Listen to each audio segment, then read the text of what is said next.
What is up? It's Sunday, it's week 4, and we're here covering DFS NFL Core Plays. Only a couple of hours till kickoff, so let's just jump right into it.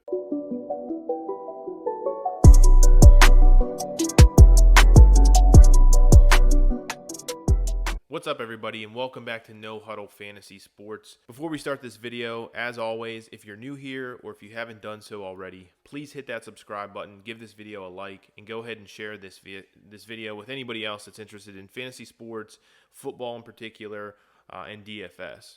I'd like to first apologize, obviously, for putting this video out so late. It is Sunday morning. I typically like to get these video outs on Friday, along with other videos. But I mentioned in our last video, I've been traveling for the last 2 weeks. Regardless, the research has been done. It's just been difficult to put the video together. So here we are. Here's Week 4's DFS video, our core plays. To recap last week, though, we actually had an excellent week. I was away, but I got the video out. We had a ton of Mike Evans. We had a ton of Keenan Allen. Those two guys were core plays listed in our wide receiver part.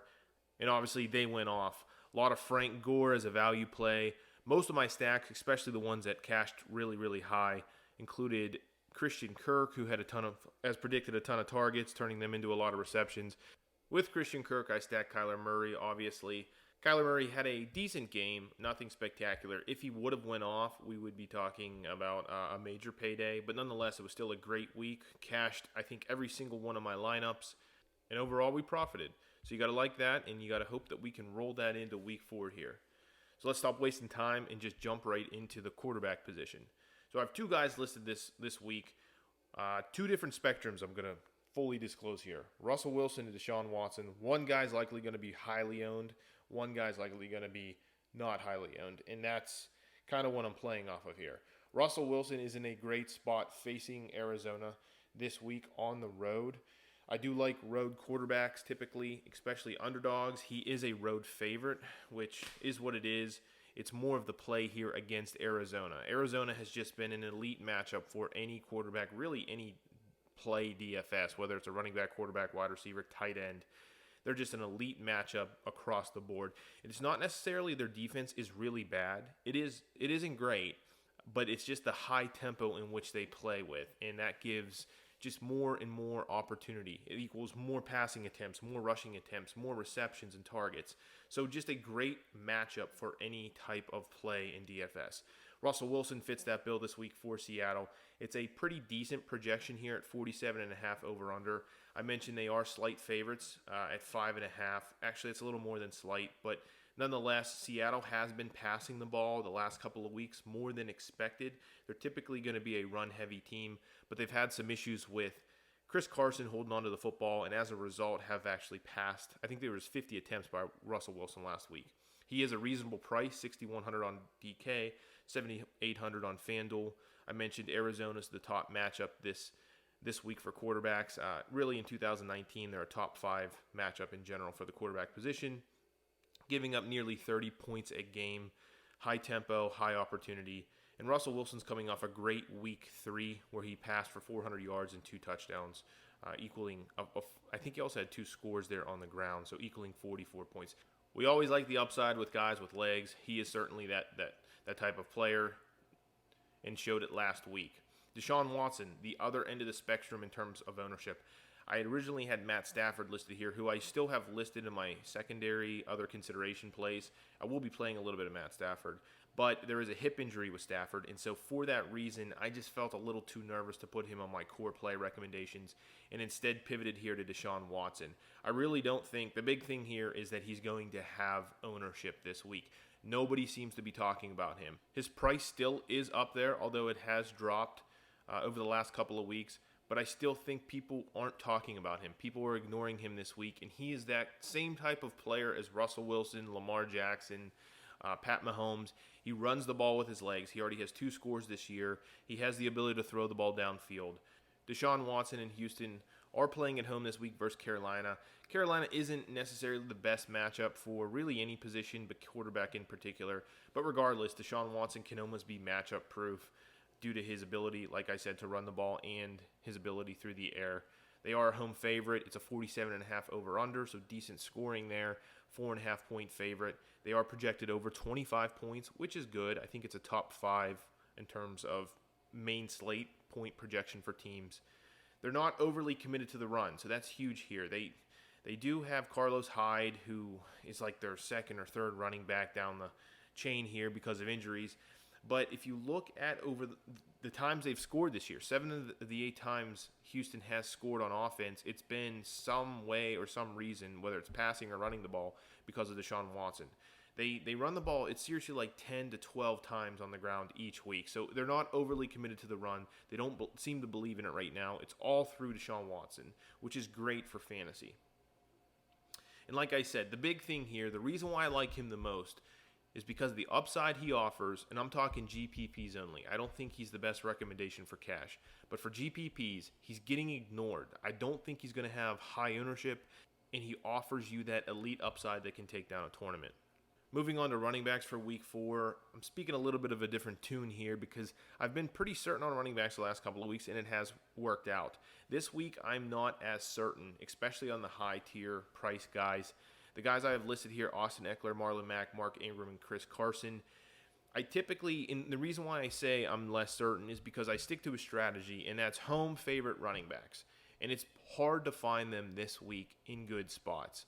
Austin Eckler is that guy, the main starting running back, or supposedly, because we have Melvin Gordon at least coming back. This week, he's priced up there now, $8,000, $8,100 on FanDuel for the Chargers. They're massive road favorites, though, in Miami. So he has that favorite, minus 14.5, but they're on the road. On top of that, he doesn't get 20, 25 carries a game, it seems like. So he's not necessarily fitting that bill nicely as I like. It is a top matchup, and the game flow should favor them. But, like I mentioned, Melvin Gordon's back. He shouldn't play too much. I think you can still go with Eckler this week. There's no reason not to. Even if they pass the ball, he's heavily involved. But just don't expect maybe 20, 25 carries in this game. Next up, I have Marlon Mack. He was a good play last week, and we're going right back to him. His price has increased just $100 or $2 on each site. But he's that type of running back that's a home favorite versus Oakland, minus 6.5, so a decent over a touchdown favorite here. Oakland in 2019 is averaging or giving up on defense over 100 rushing yards a game. Marlon Mack's the main back in that backfield. He gets all the volume. I got to like him.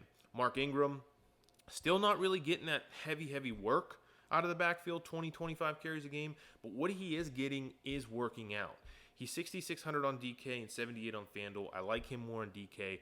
Baltimore is a home favorite, a big home favorite this week versus Cleveland. That's why I like him. If you played him last week, he scored 3 freaking touchdowns. He probably won you the whole tournament or whatever you were playing in. But even without a massive workload on the ground, he is getting all of the red zone usage. And by all, I mean he's leading the NFL in terms of running backs. He has 11 carries inside the red zone, which is huge, and they're resulting in touchdowns. He's playing on a top offense. They should have no issue moving the ball against Cleveland. Cleveland historically hasn't, including this year, been that great against the run. You might not, again, this is why I keep talking about I don't like this week too much in terms of running backs. You might not get 20, 25 carries out of him because they share the workload and Jackson takes away some of the rushes, but you will get red zone usage, and his price is still favorable. If you get a score or two, he catches the ball a few times, and he's going to get he has the potential to get a 100-yard gain even with 15 carries. And finally, I have Chris Carson. If you want to be different here, if everybody's going towards Russell Wilson, Tyler Lockett, Disley, all the guys in the passing game of Seattle, you could pivot to Chris Carson for Seattle. They are road favorites this week, 5.5. They're a team that wants to run the ball but just hasn't exclusively done that, similar to last season. He has fumbled a few times, which last week has affected it did affect a lot of people that started him in DFS, so you could see his ownership go down. I think he's a great pivot, but again, he could get benched at any time. He is fumbling the ball a lot. The good news is Penny, I believe, is out again this week, so he is the main back for Seattle. Moving on to the wide receiver position, I have 4 guys here that I really like this week. Keenan Allen, Kenny Golladay, Tyler Lockett, and Paul Richardson. Keenan Allen, I'm just going to keep throwing him on this list. His volume is absolutely insane, and volume is everything, especially on DraftKings where it's a point per reception. He has 42 targets. 42 targets in 3 games in 2019. He's resulted in 29 receptions. It's volume, volume, volume with him. It's everything you want out of a receiver. It's the guy that Phillip Rivers continues to force feed the ball to. I like Keenan Allen each and every week. He is up there in price, but I still like him. Tyler Lockett right below him here for Seattle. If you're looking for guys, really anyone you can stack against Arizona, it's the same narrative as Russell Wilson. You need guys to pair him with. Tyler Lockett's in the best setup or the best matchup in terms of cornerbacks against Arizona. Again, great matchup. Arizona's secondary isn't that great. He's in the better matchup. It's a high-tempo, high-scoring game. Pair him with Russell Wilson. Kenny Golladay. I mentioned I do like Matt Stafford. Kenny Golladay, on the flip side of that, is in a great spot. It's going to be a high-scoring game. They should be trailing. He's playing at home, and I do typically, and this is why I like Stafford, I like home underdogs, decent quarterbacks that are home underdogs. Kenny Golladay is a guy getting a lot of volume in that offense. He seems to be Matt Stafford's main guy. I like Kenny Golladay for Detroit against Kansas City this week at home. Kansas City, not the greatest, although they've been okay this year, not the greatest defense in terms of allowing yards to the passing game and touchdowns. And finally, for a value play this week, Paul Richardson. This isn't going to be a surprise to many people, and he's going to be actually owned probably pretty good on both sites, but 3,700 on DK and 4,700 on FanDuel for Washington. New York Giants, they're playing the Giants. Washington is playing the Giants. Their secondary is awful. They can't guard literally anybody. They're getting torched across the board. But the big thing here is his volume will go up. He's a secondary receiver on Washington, a team that's not that great, but McLaurin is the main guy. Terry McLaurin, Scary Terry for Washington. He has a hamstring injury. He was ruled out, so Paul Richardson should be a guy that benefits from that volume that's now missing. And his volume in general, his floor should go up. And again, you're talking about a value play on both sites here. And finally, everybody's favorite position, probably the hardest position to pick week in and week out, the tight end position. I have Will Dissly for Seattle and Mark Andrews for Baltimore. Dissly is basically the same thing as Tyler Lockett and DK Metcalf. He is the guy, one of the guys you compare with Russell Wilson against Arizona. I mentioned Arizona's high tempo, high scoring, a great matchup for basically any position. But so far this year, they are the single best matchup for tight ends. They're giving up 30-plus points a game to the tight end position. So obviously, he fits that bill. He's the guy we want to look at this week against Arizona. On DK, he is still ridiculously cheap at $3,600. FanDuel, a little bit more at $5,400. So you're still kind of questionable whether or not he still remains that value play. But on DK, he certainly still is. He's an excellent stack with Wilson, keeps the price down. He's getting a solid target share. As long as Wilson continues to throw the ball, he threw the ball 50 times last week. But as long as he stays, up there in terms of passing attempts, Dissly has a good opportunity. He gets red zone targets. He scored twice in the red zone against the Steelers, and again, he's a favorable price. Mark Andrews for Baltimore, playing against Cleveland at home. I like a lot of guys for Baltimore this week. Cleveland just has been struggling in general, but Cleveland historically, if you look back through 2018, has struggled really back through, I think, 17 and maybe even 16. They struggle against tight ends, the tight end position. They're giving up nearly 15-plus points a game to the tight end position. Mark Andrews is a guy that he's turned into a top 5 tight end this year. There's really no other way to put it. He stretches the ball. He stretches the team really downfield. Most tight ends don't do that, so he does offer pretty good upside and seems to be a solid target, a solid favorite for Lamar Jackson. I like Mark Andrews this week. I think his ownership will be down because he disappointed in week 3, but if you look back to week 1 and week 2, he does do a lot with the targets he gets. I like him again this week in a solid matchup at home versus Cleveland. And finally, to wrap things up here, that, of course, was our core plays of the week. These aren't the only guys I will be playing. You have to work with your lineups a little bit here. But other considerations I list here, some notable guys to point out. Lamar Jackson, I think he probably goes under-owned. He's in a similar spot as Deshaun Watson. Doesn't seem to be talked about much this week. He was a huge favorite versus Miami and still put up massive point totals on both sites. So don't ignore Lamar Jackson, especially considering you can get some leverage playing him against the field. I also listed here quarterback Matt Stafford and Phillip Rivers. I think Matt Stafford, I mentioned he has a little bit of a hip injury, which does scare me. He is playing, but he's in a good matchup at home. He's a home underdog at quarterback. I always like that. Phillip Rivers, he continues to just be probably one of the most underrated quarterbacks in the NFL. His price is down. Not too many people were talking about him this week. I think the Chargers are going to score, and when they score, it's through him. I talked about Eckler. I don't think Eckler's going to score 3 times on the ground. If Eckler scores, it's going to be through the passing game. Phillip Rivers, Keenan Allen, that connection with Eckler. I do like Phillip Rivers week in and week out. He, again, is in a good matchup this week. A couple of other guys I threw on here. DeAndre Hopkins, he's the obvious pairing with Deshaun Watson. Cooper Kupp here, just getting massive volume out of the slot position. Goff plays better at home. They are at home. Look for him to continue to see a massive target volume. DK Metcalf, he's another guy you could pair with Seattle and Russell Wilson.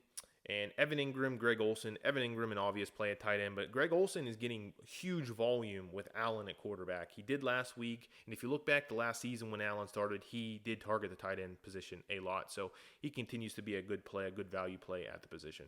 And so that wraps up Week 4 DFS Core Plays. Thank you guys for tuning in. I hope this information continues to help you guys. If you followed this video last week, you probably got in a lot of those main core plays that did go off. It was a great week for me. I hope last week was a great week for you guys.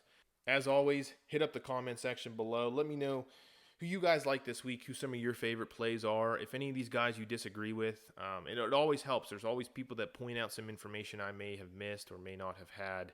There's always last-minute information too. So thank you guys again for tuning in. Hit that like button, subscribe to the channel, and please share this video with basically everyone you know that likes fantasy football. Good luck in Week 4, and I'll see you at the top of the leaderboards.